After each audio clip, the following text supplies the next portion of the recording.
Guys, so my farm over here can no longer be called a small farm because currently I do have 9,500 birds right here. I'm going to be building another chicken house very close by right here, and that's going to take the number even much higher, and hopefully by the end of the year we shall have at least 15,000 chickens that are laying eggs. But in order to get here, it started as a small farm. But when you're starting out, most probably you're going to start with it as a small farm. Now, what is a small farm? I personally consider a small farm to be a farm with anything less than 4,000 birds. Now, people will have their own description. I don't think it really matters whatever the description for a small farm is. You know, for someone it could be 1,000 birds, for someone it could be 5,000 birds. For another person it could be 10,000 birds. I mean, someone who is doing 1 million chickens, 10,000 birds is a really small farm, which is what I do have right now. But in the general aspect of things, for someone who is just starting a farm, if you have, 10,000 birds, that's a much, much bigger farm, yeah? Now, like I said, most people are going to start with a small farm, and there are some mistakes. Oh, this one mistake that you can't afford to make when you have a small farm. A mistake that, my farm right here can afford to make.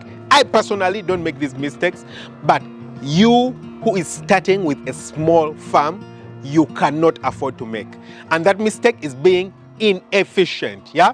Inefficiency is the one mistake that a small farm cannot afford to make. Now, what the hell is inefficiency? Let's go right into that. Ideally, efficiency on your farm, and by the way, we're going to be speaking about a poultry farm in particular, is maximizing the output while minimizing the cost, yeah? Now, for these two things, I'm actually going to be a bit more skewed towards one side, which is actually maximizing efficiency, because minimizing cost is quite complicated and difficult when you're just starting out, yeah?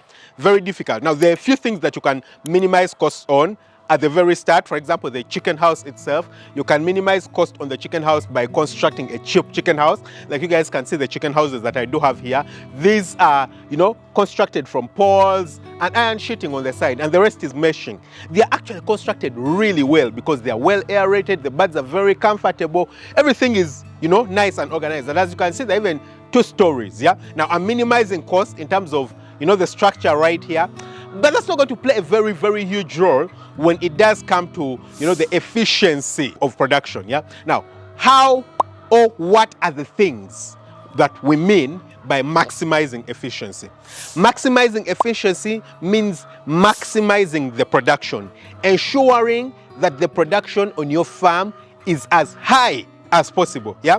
Every few or so years, there's what we call, we'll call it, a bad patch, a dirty patch in the market when it does come to poultry, in eggs in particular, where the prices really drop. So recently the prices really dropped. Yeah, they really, really dropped. I mean, I'll just give you a reference. I'll use Ugandan shillings because I don't want to make the quick conversions, just for reference. Yeah.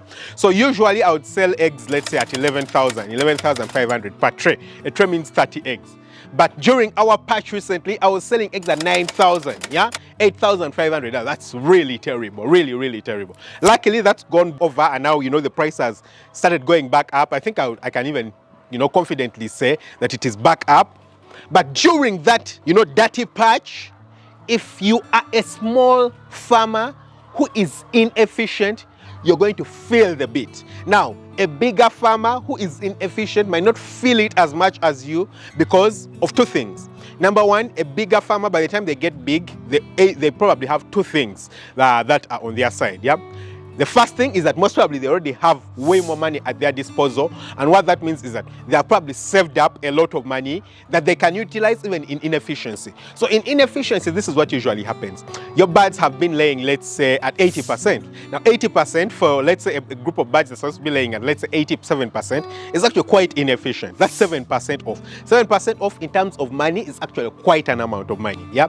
But if the market prices are, up, that's good enough. You could have a 10-15% profit margin on your farm with, a 7% drop off in percentage of production compared to the standard, yeah?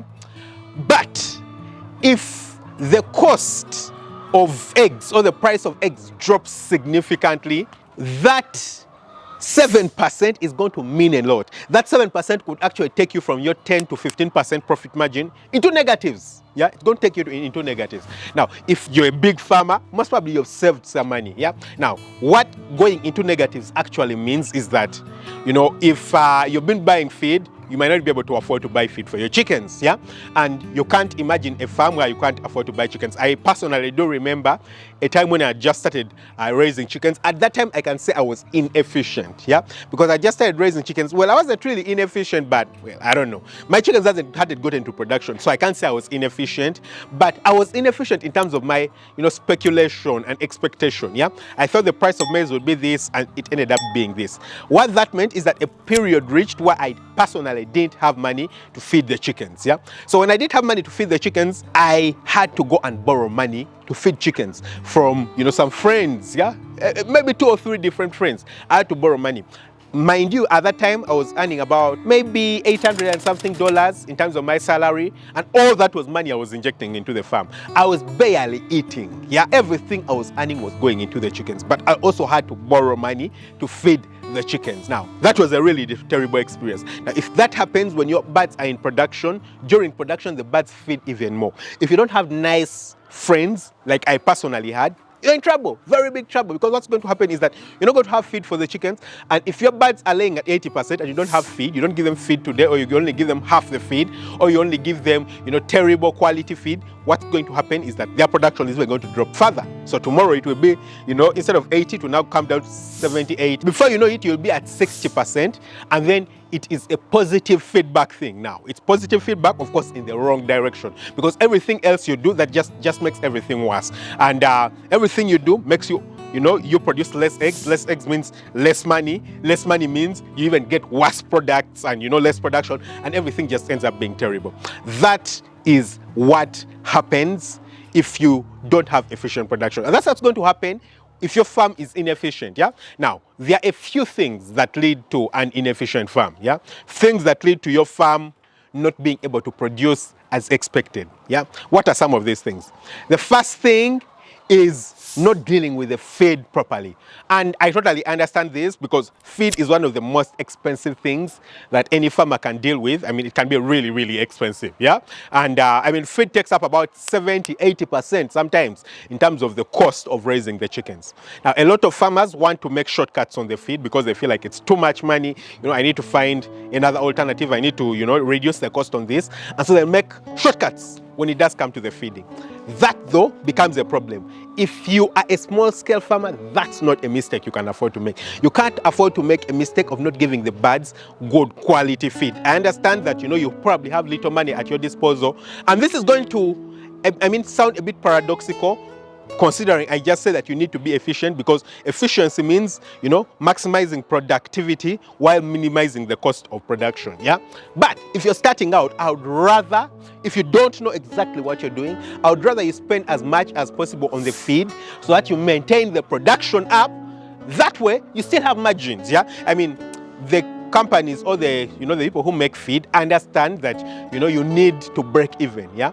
And despite the fact that they might make the feed cost quite high, if their feed is really good and you utilize really good feed to feed your chickens, you're still going to break even. 100% you're going to break even. Now, your margins might be a bit lower. You know, you might do a, instead of, let's say, 20%, you might do a 10% or an 8% or something like that. But that's still going to be a good thing, yeah? Because, I mean, you're still profitable and your birds are as efficient. If they can lay up to 95% and they're laying up to 95%, well and good, yeah? So don't make a mistake of making a shortcut on the feed, yeah? When you're starting out, when you're a brand new farmer, until you understand how to mix the feed properly and cut the cost on the feed while mixing the feed properly and not giving the birds, you know, terrible feed and, you know, feed that's inefficient and things like that, you need to make sure that you give the birds good quality feed. The other thing that leads to inefficiency on farms is diseases, yeah? I mean, introduction of diseases on a farm. And again, for people who are just starting out, especially small farms, this is quite something that can be difficult to deal with, because you have a bit less money at your disposal, so you feel like the necessary steps you need to take to prevent introduction of disease on the farm are quite complicated, yeah? You feel like it's going to be expensive for you to implement these steps. For example, making sure that the people only, or the person who works on the farm, has an overall, or they're only wearing their overall on the farm and going into particular houses. Now that is a really important step because it minimizes the risk of you introducing disease from the outside onto the inside of the farm. Yeah, that's what we call biosecurity. That's just one of the things involved in biosecurity. Yeah, I mean, it's a wild spectrum of thing, a very wide spectrum, at least 40 points involved in biosecurity, or even more. Yeah, but one of them is wearing overalls. So you tell yourself, whoa, why would I spend $10 buying an overall? Because, I mean, I'm still struggling. My farm is still small. I need to get, money. I need to get all these kinds of things. Why should I buy an overall? And that's where the mistake is, yeah? I mean, you don't really need to be wearing overalls, but you can get the guys to wear other clothes that they only wear while in the chicken house. Yeah, initially, before I got my farm to the point where I can buy overalls and get all the guys overalls, they had to, wear clothes. I probably at that time I had like just one worker. That worker had to only wear particular clothes while entering the chicken house. And even every time I would drop by the farm, I would make sure that before I get in, I change my clothes and put on just those particular clothes. So you can designate particular clothes that you already do have at your home, at your farm, or wherever, and just utilize those to come inside. That reduces the risk for you getting diseases. Now, I'll just giving an example, just to show you that you don't need to do expensive things for the farm to actually be efficient. You don't need to spend a lot of money for you to minimize disease entry into the farm. So biosecurity as a topic is, a really important thing for someone who is starting out. You need to understand it really properly. Now, I've talked about this in the Farm Up Academy. I'll leave a link to the Farm Up Academy for anyone who wants to join, because I believe it's like one of those really, really important topics when it does come to farm management and raising and being successful on a farm. But you need to make sure that you implement biosecurity. Make sure that you vaccinate your chickens very well. You understand the vaccination program. When you are a small scale farm, you can't afford to mess around with the vaccination. You can't, yeah? If you mess around with the vaccination, you're going to be effed up. Like terribly, yeah, terribly. The birds are going to get sick, you're going to lose everything. And if you lose everything as a small scale farm, restarting is quite hard because probably you've saved up your life investment and all things like that and you invested them into the farm, yeah? So you can't mess around with biosecurity. This did happen to me. I mean, I once had a fall typhoid outbreak on the farm because I messed around with biosecurity on the farm, and I mean, I got disease coming on the farm. At that time, I think I got fall typhoid. I also got coryza, infectious coryza. And it's because, I messed around with biosecurity. I let my dad use the lower section of the chicken house, and then he had a different worker, so I couldn't really monitor what was happening there. I was really monitoring what was at the top floor, which was my area, but I didn't monitor what was at the bottom floor, and I mean, it just ended up messing up the entire farm. It was a very, very terrible experience, yeah? One that I would advise that no one should ever get into, yeah? So you need to make sure that, you monitor your biosecurity, prevent diseases from coming on your farm. And finally, the last thing is not monitoring the progress of your birds, yeah? Now, what usually happens for beginning farmers is that they don't know what to look out for. They don't know the parameters to look out for to understand whether their birds are performing well or not. I remember when I just started farming my chickens, I had my chickens, the way you guys can see this chicken house right here, but I didn't have the fence around and all those things. So anyone who could pass around would go to the window, peep inside there, and they're like, oh, the chickens look good. Oh, the chickens look good. So, and of course, I found a lot of delight in that because it would give me approval that what I'm doing is okay. Yeah, everyone would say, oh, the chickens look good. The chickens look fine. But the chickens were actually not fine because my chickens started to lay in the 22nd week. I believe 23rd week, 22nd or 23rd week. So much later, literally a whole month later, almost 4 weeks later. Yeah. But everyone was telling me that the birds were doing well. Yeah. But I just didn't know what doing well means. So you need to make sure that you understand what doing well means on the farm, yeah? You need to make sure that you understand what raising the chickens well means and how to monitor the birds. The things you need to look out for, things like the weight of the birds, yeah? Because the weight is the most important thing, yeah? You need to make sure that you look out for these parameters. Sometimes you need checklists. You need, templates and things like that. Meanwhile, all those things are part of the Farm Up Academy, just in case you do want to start your farm and grow and scale it and be successful without stress. Just join the Farm Up Academy. I'll leave a link to the Farm Up Academy below, again, like I've said, yeah? So, I mean, right there, you will be able to tell whether the farm is performing well, whether the birds are growing well, and understand what to monitor. So if you've just started farming, you can't afford to not monitor your birds, yeah? Now, again, this is a bit of the lesser thing, yeah? Because, I mean, just like me, I didn't monitor very well the progress of my birds. Luckily enough, that flock of birds didn't get sick. Yeah, they didn't get diseases. I was so lucky. Yeah, they didn't get sick, they didn't get diseases. If they had, I would have been in trouble. I had No biosecurity at the start at all, completely, no biosecurity. But God helped me that the chickens didn't get sick, yeah? Now, if yours get sick, trouble. If my flock had gotten sick, real trouble. Most probably I wouldn't be here because I would have been so discouraged. I'd most probably have given up, but luckily enough, that didn't happen for me, yeah? So you need to make sure that, you know, you are as efficient as possible as a small-scale farm for you to be successful. I hope you've enjoyed the video. Don't forget to hit the subscribe button, smash the notification bell. Catch you very soon with another video. Lots of love. Bye-bye.